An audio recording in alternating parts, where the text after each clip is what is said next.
Assalamualaikum warahmatullahi wabarakatuh. Perkenalkan, nama saya Aditya Jipangestu, NIM 2033219, Prodi Pendidikan Tari. Di sini saya akan mempresentasikan PowerPoint saya.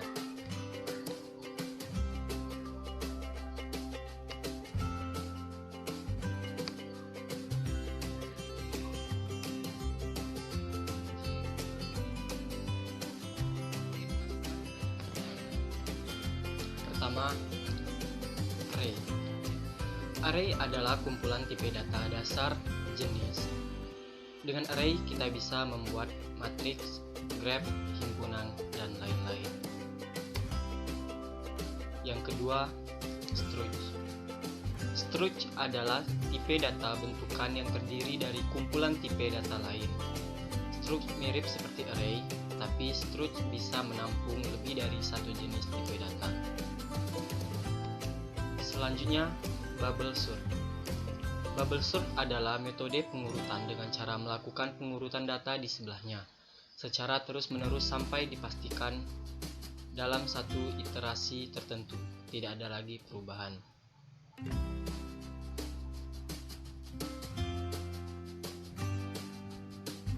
Selanjutnya, concatenation. Concatenation merupakan sekumpulan kode yang dibungkus ke dalam sebuah scope untuk menjalankan tugas tertentu. Fungsi memungkinkan kita untuk menghemat penulisan kode yang mana sering ditulis berulang-ulang, namun bisa dibungkus ke dalam sebuah fungsi dan kita tinggal memanggilnya tutorial mendatang. Selanjutnya, selection sort. Selection sort merupakan sebuah teknik pengurutan dengan cara mencari nilai tertinggi atau terendah di dalam array, kemudian menempatkan nilai tersebut di tempat semestinya. Algoritma ini dapat mengurutkan data dari besar ke kecil atau ascending dan kecil ke besar atau descending. Selanjutnya, linear search.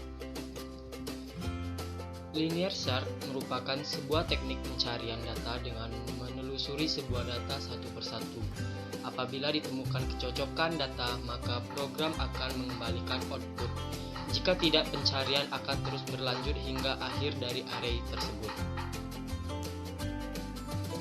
Selanjutnya, pengantar algoritma dan pemrograman. Linear search merupakan sebuah teknik pencarian data dengan menelusuri semua data satu persatu. Apabila ditemukan kecocokan data, maka program akan mengembalikan output. Jika tidak, pencarian akan terus berlanjut hingga akhir dari array tersebut. Selanjutnya, algoritma dan programming. Program adalah kumpulan pernyataan komputer, sedangkan algoritma adalah metode dan tahapan sistematis dalam program. Sama halnya dengan program sama dengan algoritma plus bahasa.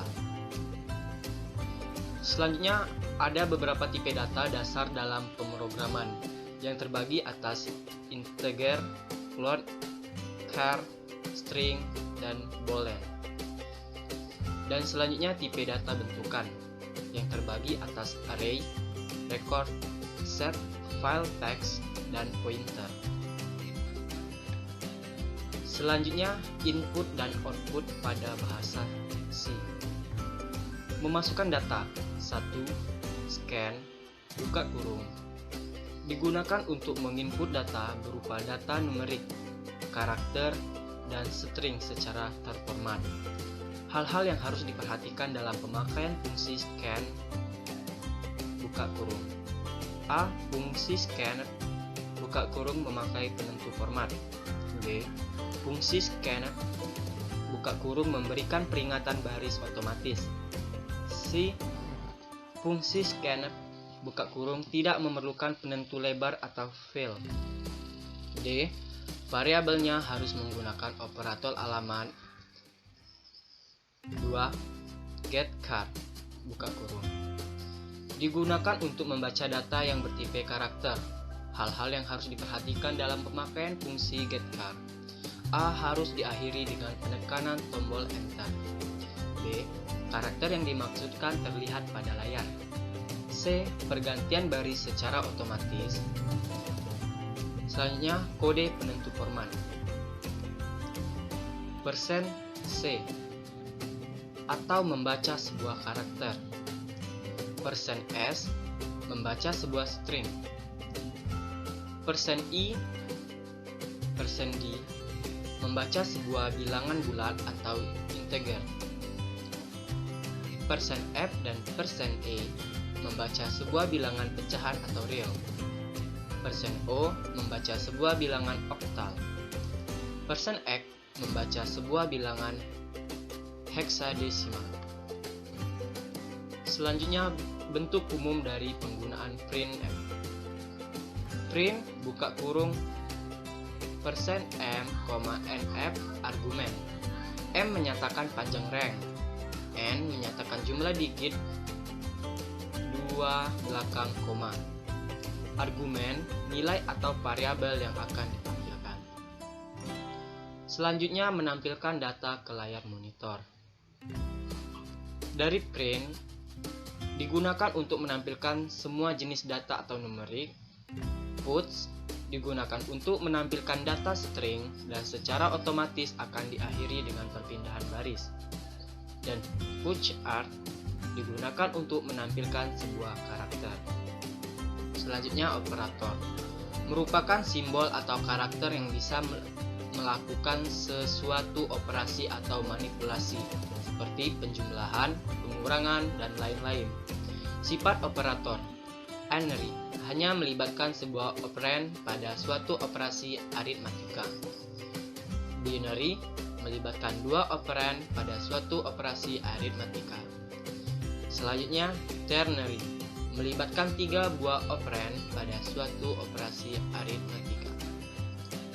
Selanjutnya, operator aritmatika digunakan untuk operasi sistematis terhadap nilai data. Simbol, operasi aritmatika, dan contohnya. Hal tersebut bisa dilihat di layar. Next. Selanjutnya, operator perbandingan digunakan untuk operasi yang membandingkan nilai data. Itu juga bisa dilihat di layar. Next. Dan selanjutnya, operator logika digunakan untuk operasi yang membandingkan suatu perbandingan. Itu juga bisa lihat di layar. Terakhir, perulangan. Perulangan adalah suatu pekerjaan yang dilakukan secara berulang-ulang sampai kondisi tertentu. Digunakan untuk menghasilkan pengulangan sejumlah kali yang dispesifikasikan beberapa macam perulangan. A. For untuk mengulang suatu proses yang telah diketahui jumlahnya. B. While do untuk mengulang suatu proses yang belum diketahui jumlahnya, di mana kita akan melakukan pengecekan dalam setiap literasi apakah nilai variabel counter masih dipenuhi atau tidak. C. Repeat until mirip dengan perulangan will do, namun bedanya pada repeat until pemeriksaan kondisi ini dilakukan di akhir perulangan, bukan di awal seperti while do. Sekian penjelasan dan presentasi dari saya akhiri. Wabillahi taufiq wal hidayah. Wassalamualaikum warahmatullahi wabarakatuh.